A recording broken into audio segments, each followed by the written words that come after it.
Hello everyone. Let us continue new MCQs from current electricity.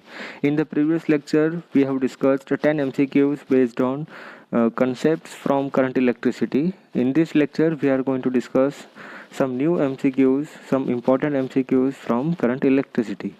So let us start. MCQ number 11. Resistance of filament of bulb at 100 degrees Celsius temperature is 100 ohm. If temperature coefficient of resistance is 0.005 per degree Celsius, so at what temperature its resistance will be 200 ohm. अब ऐसा ही same MCQ हमने previous भी discuss किया था. अगर आप यहाँ पे ऑब्जर्व करोगे तो ये 100 डिग्री सेल्सियस जो टेम्परेचर गिवन है हमें, उस टेम्परेचर के ऊपर फिलामेंट का रेजिस्टेंस है 100 ओम और टेम्परेचर कोएफिशिएंट ऑफ रेजिस्टेंस ये हमें अल्फा की वैल्यू गिवन है. हमें पूछा है कितने टेम्परेचर के ऊपर ये रेजिस्टेंस डबल हो जाएगा, मतलब 200 ओम हो जाएगा. तो हमें ये फाइनल टेम्परेचर कैलकुलेट करना है. सो गिवन वैल्यू की बात करेंगे हम लोग तो θ2 हमें कैलकुलेट करना है और θ1 जो हमें गिवन है R100 डिग्री सेल्सियस के ऊपर रेजिस्टेंस 100 ओम गिवन है. R θ2 जो डबल वैल्यू है R100 से 200 ओम वो भी गिवन है और अल्फा की वैल्यू 0.005 पर डिग्री सेल्सियस. तो डायरेक्ट फार्मूला यूज़ करेंगे हम लोग R2 is equal to R1 1 plus alpha θ2 minus θ1. So इसको हम फर्दर सॉल्व करेंगे तो R θ2 minus R θ1 is equal to alpha R θ1 into θ2 minus θ1. ये एक ब्रैकेट ओपन करने के बाद बेसिक इक्वेशन बनेगी. Now R θ2 minus R θ1 upon alpha into R θ1 is equal to θ2 minus θ1. मतलब ये वाली इक्वेशन से हमने θ2 माइनस θ1 को सब्जेक्ट बनाया.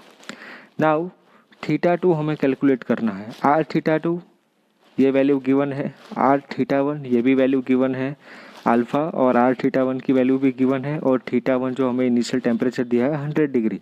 तो ये सारी वैल्यूज़ हमारे पास है. तो हम लोग θ1 को साइड चेंज करके यहाँ पे लाएंगे तो फाइनल इक्वेशन क्या बनेगी R θ2 minus R θ1 upon alpha into R θ1 plus θ1. इसको हमने इस साइड लेके प्लस कर दिया विच इज़ इक्वल टू θ2. तो हमें θ2 की वैल्यू कैलकुलेट करनी है.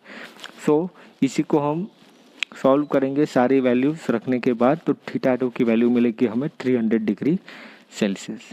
सो इस MCQ में भी हमने टेम्परेचर का रेजिस्टिविटी और रेजिस्टेंस के साथ रिलेशन का एक फॉर्मूला यूज़ किया. Now MCQ number 12. MCQ number 12. Two bulbs each of 40 watt are connected in series. Power consumed by this connection will be dash. अब यहाँ पे दो बल्ब को हमने सीरीज में कनेक्ट किया और दोनों बल्ब का पावर रेटिंग हमें दिया है 40 वोट का. तो हमें पावर कंज्यूम्ड फाइंड आउट करना है पूरे कॉम्बिनेशन का. तो ये पावर कॉम्बिनेशन बहुत ही ईजी लिए हम लोग कैलकुलेट कर सकते हैं. सीरीज़ का फॉर्मूला पावर के लिए हमें पता है 1/PS is equal to 1/P1 plus 1/P2. हमारे पास दो बल्ब है इक्वल रेटिंग के तो 1/40 plus 1/40 which is equal to 2/40. तो PS सीरीज़ के लिए फार्मूला हो जाएगा directly PS is equal to P1 into P2 upon P1 plus P2. इसी में सारे वैल्यू सब्स्टिट्यूट करेंगे तो फाइनल आंसर मिलेगा हमें 20 वॉट. तो ये इस MCQ में हमें पावर का एक फॉर्मूला यूज़ किया सीरीज कॉम्बिनेशन के लिए. Next MCQ number 13. If current passing through the filament decreases by 5% then the power consumed will decrease by dash. अगर किसी फिलामेंट से जो करंट पास हो रहा है उसमें डिक्रीमेंट मिला हमें तो पावर कंजम्पशन में कितना डिक्रीमेंट मिलेगा. अब इस क्वेश्चन में हमें पावर और करंट का एक रिलेशन फाइंड आउट करना है जिसका फॉर्मूला यूज़ करने के बाद हम डायरेक्टली सॉल्यूशन कर सकते हैं इसका. तो सबसे इजी रिलेशन है पावर और करंट का P is equal to I²R.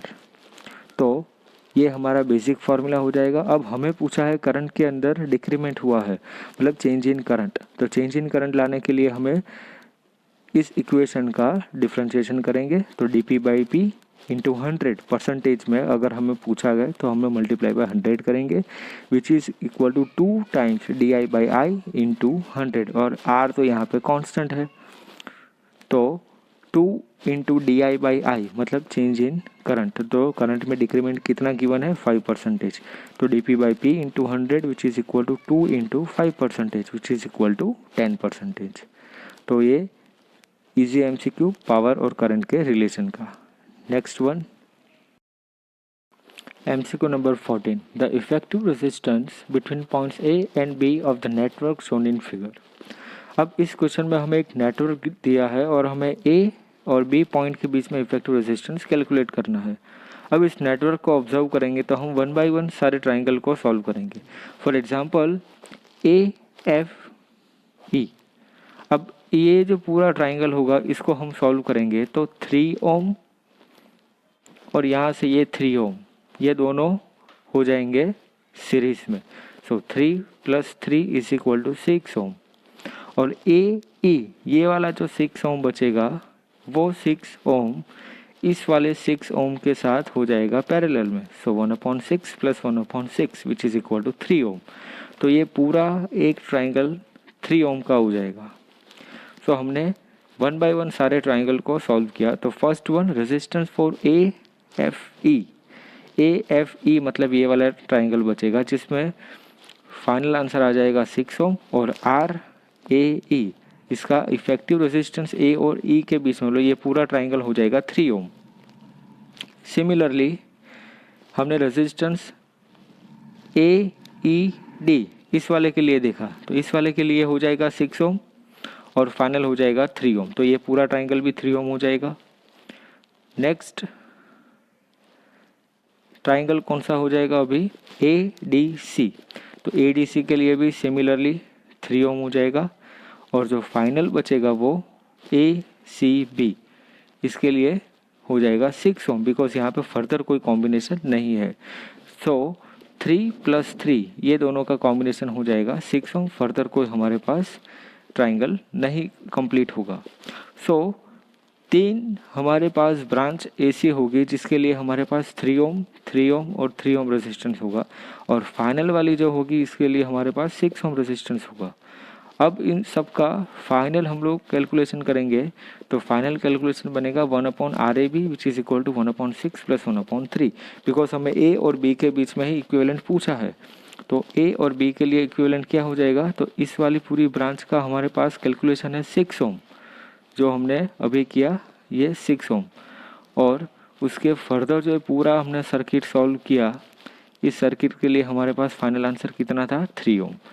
So 1/6 + 1/3 which is equal to 1/2। Therefore RAB is equal to 2 ohm. तो ये हमारा फाइनल आंसर इस सर्किट के लिए। आप अलग भी मेथड इसके लिए यूज़ कर सकते हो अगर आपके पास ऐसा भी कोई डायरेक्टली मेथड होगा कि भाई हम लोग सीरीज़ पैरेलल करके भी सॉल्व कर सकते हैं। फॉर एग्जांपल 3 ओम सीरीज़ इसके साथ 6 ओम पैरेलल, इसके साथ 3 ओम वापस सीरीज़ वापस 6 ओम पैरेलल। तो सीरीज़ पैरेलल कॉम्बिनेशन से भी आप डायरेक्टली RAB कैलकुलेट कर सकते हो। अलग अलग मेथड से आपको सेम आंसर मिलेगा, सिर्फ आपको पता होना चाहिए कौन सा सीरीज़ है और कौन सा पैरेलल कॉम्बिनेशन है। Now next MCQ number 15।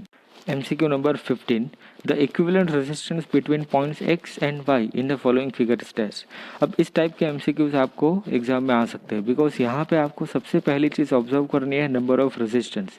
और कुछ ये वेस्टर्न ब्रिज की तरह पॉसिबल हो सकता है या नहीं ये आपको यहाँ से पता चलना चाहिए। सो resistance number 1, resistance number 2, resistance number 3, 4 and 5। तो हमारे पास नंबर ऑफ रेजिस्टेंस 5 अवेलेबल है। तो अब हमें चेक करना है कि ये वेस्टर्न ब्रिज होगा या नहीं होगा। तो इसको अगर हम लोग ऑब्जर्व करेंगे और इस वाली जो पूरी लाइन जो है हमारी वायर की इस पूरी लाइन को अगर हम इस साइड लेके आ जाएंगे तो आपको क्लियरली यहाँ से पता चलेगा कि हमारे पास ये वाला रेजिस्टेंस सेंटर में आ जाएगा। सो वेस्टर्न ब्रिज इजीली पॉसिबल हो सकता है। सो इसका हमने डायग्राम रीड्रॉ किया तो हमें पता चला कि ये वेस्टर्न ब्रिज होगा।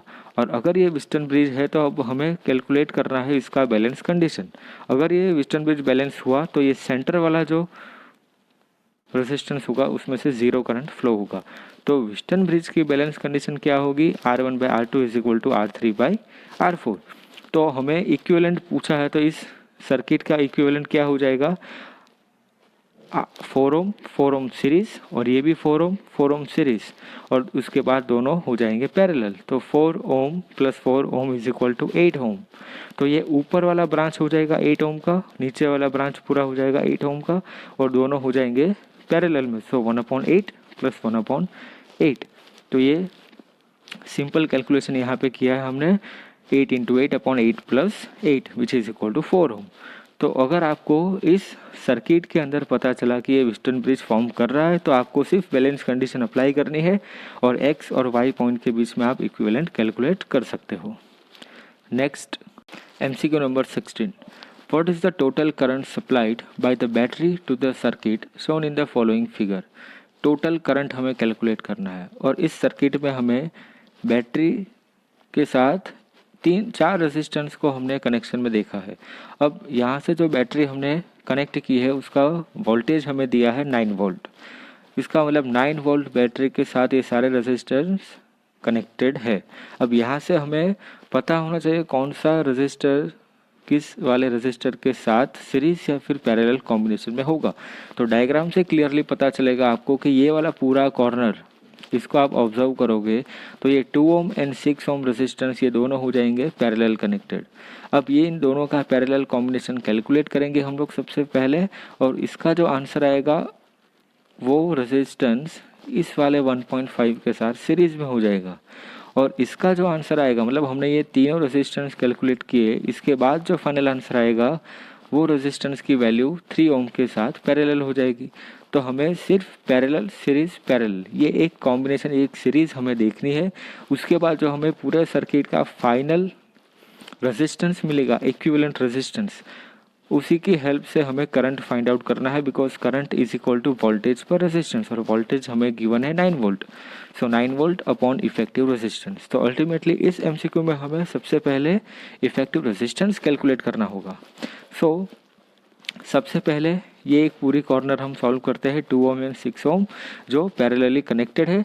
सो पैरेलल कॉम्बिनेशन के लिए R1 हमने कैलकुलेट किया 2 और 6 ओम के लिए। सो 2 × 6/2 + 6 विच इज इक्वल टू 1.5 ओम। और यहाँ से जो हमें 1.5 ओम रेजिस्टेंस मिला वो रेजिस्टेंस इस वाले 1.5 के साथ सीरीज में हो जाएगा। सो डायरेक्टली हमने कनेक्शन दिखाया 1.5 ohm plus 1.5 ohm which is equal to 3 ohm. इसका मतलब हमारे पास ये पूरा लाइन, ये तीनों रेजिस्टेंस का इक्विवेलेंट हो जाएगा 3 ओम। अब ये वाला 3 ओम इस वाले 3 ओम के साथ पैरेलली कनेक्टेड होगा। तो ये पैरेलल कॉम्बिनेशन हम निकालते हैं।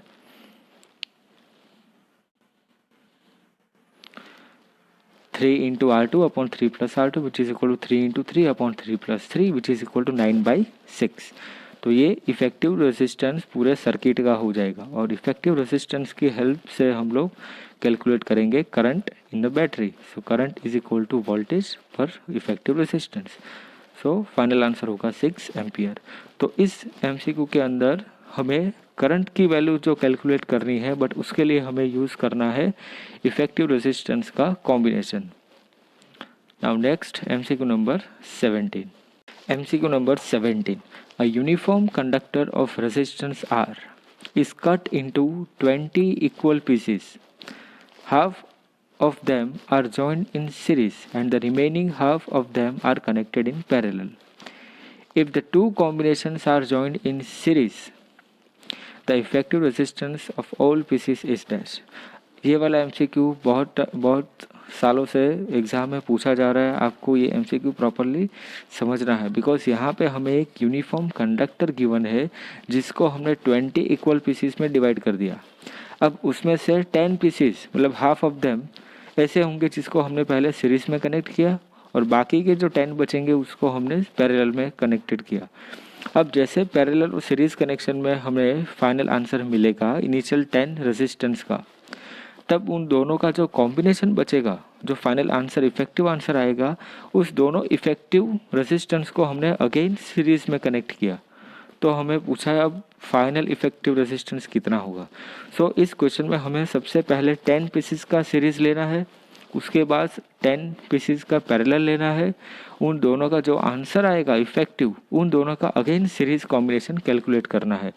यहाँ पे आपको एक कंसेप्ट सबसे इजी होगा, अगर सीरीज में हम लोग किसी भी रजिस्टर्स को कनेक्ट करेंगे तो हमारी इफेक्टिव वैल्यू इंक्रीज होगी या डिक्रीज होगी। तो हमें पता है अगर n रजिस्टर्स के लिए हम लोग ये कैलकुलेट करना चाहेंगे तो n टाइम्स वैल्यू हो जाएगी सीरीज में और n टाइम्स डिक्रीज हो जाएगी पैरेलल में। तो यही कॉम्बिनेशन, यही कंसेप्ट हम लोग यहाँ पे यूज़ करेंगे, बिकॉज यहाँ पे यूनिफॉर्म कंडक्टर भी गिवन है और 20 इक्वल पीसीस है, मतलब हमारे पास यूनिफॉर्मिटी है। अगर हमारे पास ये एक बैलेंस कंडीशन होगी तो हम लोग डायरेक्टली वो फॉर्मूला यूज़ कर सकते हैं। बट यहाँ पे हमें एक चीज़ पता होनी चाहिए कि एक पार्ट का रेजिस्टेंस कितना होगा, बिकॉज हमारे पास तो एक यूनिफॉर्म कंडक्टर है जिसका रेजिस्टेंस आर है, जिसके हमने 20 इक्वल पीसेस बनाए, मतलब एक पीस का रेजिस्टेंस कितना होगा ये हमें नहीं पता था। सबसे पहले हमने कैलकुलेट किया resistance of each part when wire is divided into 20 equal parts which is equal to R/20 हो जाएगा। मतलब एक पूरे वायर का, कंडक्टर का रेजिस्टेंस R है, इसी वायर को हम 20 पार्ट्स में डिवाइड करेंगे तो एक पार्ट का रेजिस्टेंस कितना हो जाएगा R/20। ये तो बेसिक कैलकुलेशन है, R/20। Now equivalent resistance of 10 such parts join in series, अगर सीरीज में कनेक्ट करेंगे तो हमें पता है सीरीज के लिए फॉर्मूला क्या हो जाएगा, n टाइम्स हो जाएगा। और ऐसे कितने हमारे पास पीसीस है, 10, सो 10 टाइम्स R/20। सो फाइनल आंसर होगा R/2। ये सीरीज कॉम्बिनेशन के लिए हमने यूज़ किया। नाउ पैरेलल कॉम्बिनेशन के लिए, तो पैरेलल के लिए क्या हो जाएगा, रेजिस्टेंस की वैल्यू n टाइम्स डिक्रीज हो जाएगी। तो यहाँ पे हम जब पैरेलली कनेक्ट करेंगे तो R2 का आंसर क्या आ जाएगा, R/200। इसका मतलब हमने n टाइम्स इसकी वैल्यू डिक्रीज की, मतलब डिवाइड बाई 10 होगा, इसीलिए यहाँ पे 200 आ गया। सो ये दोनों इफेक्टिव रेजिस्टेंस 10 रेजिस्टर्स जब सीरीज में थे और जब पैरेलल में थे तब क्या आंसर है। अब हमें इस दोनों का इफेक्टिव कैलकुलेट करना है जब इन दोनों को हम सीरीज में कनेक्ट करेंगे। सो सीरीज के लिए क्या फॉर्मूला हो जाएगा, R1 प्लस R2, मतलब ये R1 और R2 का हमें यहाँ पे एडिशन करना है, simple R/2 plus R/200 which is equal to 101/200R। तो ये फाइनल आंसर होगा। तो इस एमसीक्यू में आपको कंसेप्ट पता होना चाहिए, अगर वायर को हम यूनिफॉर्मली डिवाइड करने वाले हैं तो रेजिस्टेंस की वैल्यू कैसे डिवाइड हो जाएगी। अगर पूरे वायर का रेजिस्टेंस R होगा और उस वायर को हमने 10 पीसीस में डिवाइड कर दिया तो एक पीस का रेजिस्टेंस कितना हो जाएगा, R/10। यहाँ पे 20 पीसीस में डिवाइड किया, इसका मतलब R/20। अब उसमें से 10 पीस सीरीज में होंगे और 10 पीस पैरेलल में। तो सीरीज पैरेलल हम लोग डायरेक्ट फॉर्मूला जानते हैं, अगर सीरीज होगा तो n टाइम्स वैल्यू होगी और पैरेलल होगा तो n टाइम्स डिक्रीज हो जाएगी, मतलब R/10 हो जाएगा। इसी कंसेप्ट को यूज़ करेंगे हम तो डायरेक्टली हम लोग फाइनल आंसर कैलकुलेट इजीली कर सकते हैं। Now MCQ number 18, what will be the time taken by electron to move with drift velocity from one end to the other end of copper conductor 3 meter long and carrying a current of 3 ampere. The cross-sectional area of the conductor is 2 into 10 raised to minus 6 meter square and electron density 8.5 into 10 raised to 28 meter cube. अब इस MCQ में हमें पूछा है time taken by electron to move with drift velocity, मतलब यहाँ पे हमें इलेक्ट्रॉन के लिए टाइम कैलकुलेट करना है जब इलेक्ट्रॉन एक एंड से दूसरे एंड तक मूव करेंगे। और जो कॉपर कंडक्टर से इलेक्ट्रॉन फ्लो होने वाले हैं वो कॉपर कंडक्टर की लेंथ हमें गिवन है 3 मीटर और जिसमें से हमने करंट फ्लो करवाया है 3 एम्पियर। और उसी वायर के लिए, उसी कॉपर कंडक्टर के लिए हमें एरिया और इलेक्ट्रॉन डेंसिटी भी गिवन है। तो हमारे पास यहाँ पे एक सिंपल फॉर्मूला इलेक्ट्रिक करंट और ड्रिफ्ट वेलोसिटी का है, I is equal to NEA/VD। So VD is equal to क्या हो जाएगा, I/NEA और VD इज इक्वल टू क्या हो जाएगा, speed is equal to distance upon time. तो टोटल डिस्टेंस मतलब total length of the conductor. So speed is equal to length of the conductor by given time. So L/T is equal to, और VD का LHS का formula यहाँ से हम लोग substitute करेंगे तो L/T इज इक्वल टू क्या हो जाएगा, I/NEA। और अब जो ये फॉर्मूला फाइनल इक्वेशन बनी इसमें हमारे पास सारी वैल्यूज़ गिवन है, लेंथ ऑफ द कंडक्टर पता है, करंट जितना पास होगा कॉपर कंडक्टर से वो करंट की वैल्यू भी गिवन है, स्मॉल एन मतलब नंबर, डेंसिटी भी गिवन है, एरिया भी, क्रॉस सेक्शन एरिया भी क्वेश्चन में दिया है, और ई मतलब चार्ज ऑफ एन इलेक्ट्रॉन। तो सारी वैल्यूज हम लोग सब्स्टिट्यूट करेंगे तो फाइनली टी की वैल्यू कैलकुलेट कर सकते हैं। तो T is equal to I N A E upon I, sorry L N A E upon I, small L मतलब length of the conductor, N मतलब नंबर डेंसिटी, एरिया 2 इंटू 10⁻⁶ और charge of an electron. सारी value substitute करेंगे तो final time मिलेगा हमें 2.72 इंटू 10⁴ second. Now next MCQ number 19. Masses of 3 wires of copper are in the ratio of 5:3:1 and their lengths are in the ratio of 1:3:5. Then what is the ratio of their electrical resistance? अब इस question में हमें पूछा है resistance का ratio find out करना है, और हमको जो इस क्वेश्चन में दिया है वो मास का रेशियो और लेंथ का रेशियो गिवन है। अब रेजिस्टेंस का मास और लेंथ के साथ क्या रिलेशन होगा वो हमें पता होना चाहिए। सो हमारे पास रेजिस्टेंस का बेसिक फॉर्मूला है R is equal to rho L upon A.